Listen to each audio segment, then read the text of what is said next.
अब्दुल एक खानसामा था जो सुल्तान मियाँ के होटल में तंदूरी बनाया करता था। भाई मुझे एक तंदूर पार्सल दे दो। जी अभी देता हूँ। आपके हाथों की तंदूर का जवाब ही नहीं अब्दुल मियाँ। मैंने कई होटल्स की तंदूरी खाई है, पर आपके हाथों में जो बात है वो तो कहीं और है ही नहीं। शुक्रिया, आपको मेरी तंदूरी पसंद आई, बस यही काफी है। अब्दुल सालों से इसी होटल में काम किया करता था, सब कुछ ठीक था। फिर एक दिन सुल्तान मियाँ के बेटे अफजल ने होटल संभालना शुरू कर दिया। भाई आपके होटल की तंदूरी का तो जवाब ही नहीं। हाँ, मैं जानता हूँ जनाब, काफी ग्राहक अब्दुल मियाँ की तंदूरी की तारीफ करते हैं। ये सुनकर अब्दुल मुस्कुराया। वो अफजल के दिमाग में पक रही खुराफाती ख्यालों से अनजान था। अफजल ने सोच रखा था कि वो तंदूरी काउंटर बड़ा बनाएगा और कई और खानसामे रखेगा। अब्दुल भाई, अब आपको दूसरे खानसामों को भी अपनी तरह तंदूरी बनाना सिखाना होगा। वो क्या है कि मैं तंदूरी काउंटर बड़ा करने वाला हूँ ताकि ज्यादा से ज्यादा ऑर्डर ले सकूं, इसलिए। जी बिल्कुल, मैं सभी खानसामों को सिखा दूंगा।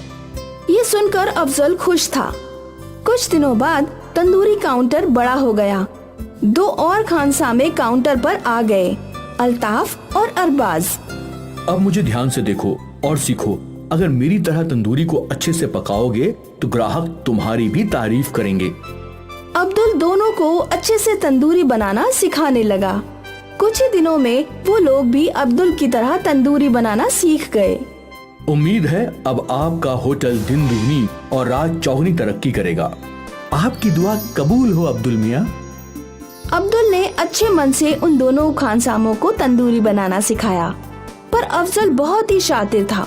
उसके दिमाग में बस पैसे कमाने का जुनून था, इसीलिए उसने एक नए पोल्ट्री वाले से सौदा कर लिया। ये पोल्ट्री वाला अफजल को मरी हुई मुर्गियां सस्ते दामों पर बेच रहा था, जिससे अफजल का मुनाफा बढ़ गया था।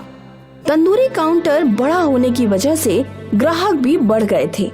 सब कुछ सही चल रहा था, लेकिन एक दिन जब अब्दुल देर रात तक होटल में था, तब होटल के मालिक सुल्तान वहाँ आए।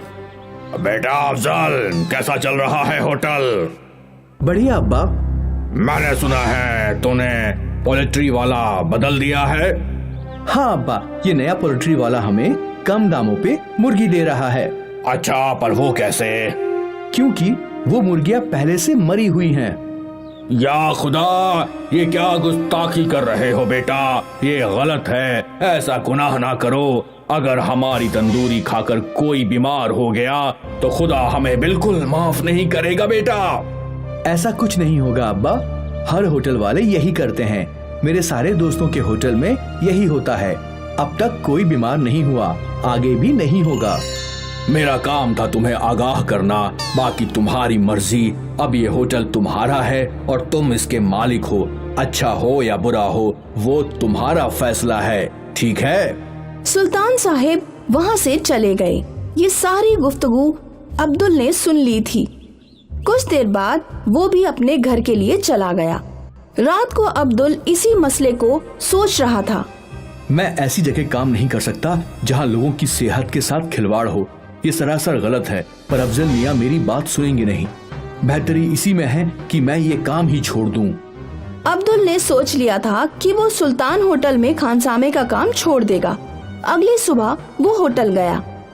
मैंने कल सब कुछ सुन लिया था। मेरा ज़मीर मुझे इजाजत नहीं दे रहा कि मैं ये काम करूं। मैं इस होटल को छोड़कर जा रहा हूं। अच्छा है, तुम्हें क्या लगता है तुम्हारे जाने से मेरा होटल बंद हो जाएगा? बिल्कुल नहीं, लेकिन तुम्हें किसी और होटल में कभी काम नहीं मिलेगा। इतना पक्का है अब्दुल मियाँ? मुझे मंजूर है, मैं बिना काम करके रह लूंगा, पर बेईमानी में भागीदारी नहीं करूंगा। अब्दुल ये बोलकर वहाँ से चला गया। उसने कई होटलों में नौकरी की तलाश की, पर उसे नौकरी कहीं नहीं मिली। थक हार कर एक दिन वो दोस्त मुस्तफा की साइकिल शॉप पर बैठा था। क्या हुआ भाई, आज भी काम नहीं मिला? नहीं दोस्त, अब पता नहीं क्या करूंगा। मुझे तंदूरी बनाने के अलावा और कोई काम आता भी नहीं। तुम्हें कौन बोल रहा है कुछ और काम करो? मैं तो ये बोल रहा था कि तुम अपना तंदूरी का काउंटर खुद ही खोल लो। इतने पैसे नहीं है मेरे पास। तंदूर बहुत महंगा होता है, ऊपर से होटल भी चाहिए ना, फिर उसका भाड़ा इतना सब कहाँ से कर पाऊंगा। तुम्हारे दोनों मसलों का एक ही हल है मेरे पास, थोड़ा इंतजार करो। मुस्तफा ने 2 पुरानी साइकिल रिम्स ली और उनमें छेद करके सलाइयां डाली। ले तैयार है, ये क्या? समझाता हूँ। मुस्तफा के पास एक हाथ गाड़ी थी।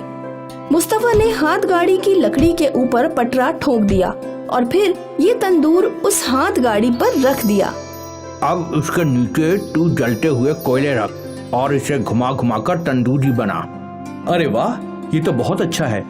तुझे ये कैसे सूझा? बस शायद तेरी मदद करनी थी, इसलिए मुझे सूझ गया।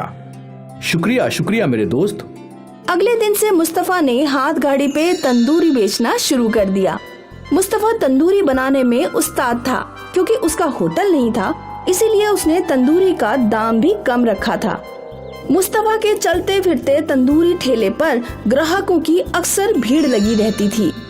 वहीं सुल्तान होटल पर फूड ऑफिसर का छापा हुआ और मरी हुई मुर्गी बेचने की वजह से होटल को सील कर दिया गया और अफजल को हवालात में बंद कर दिया गया। शायद यही कुदरत का नियम है। अच्छे के साथ अच्छा होता है और बुरे के साथ बुरा होता है। इसीलिए कहते हैं कर भला तो हो भला।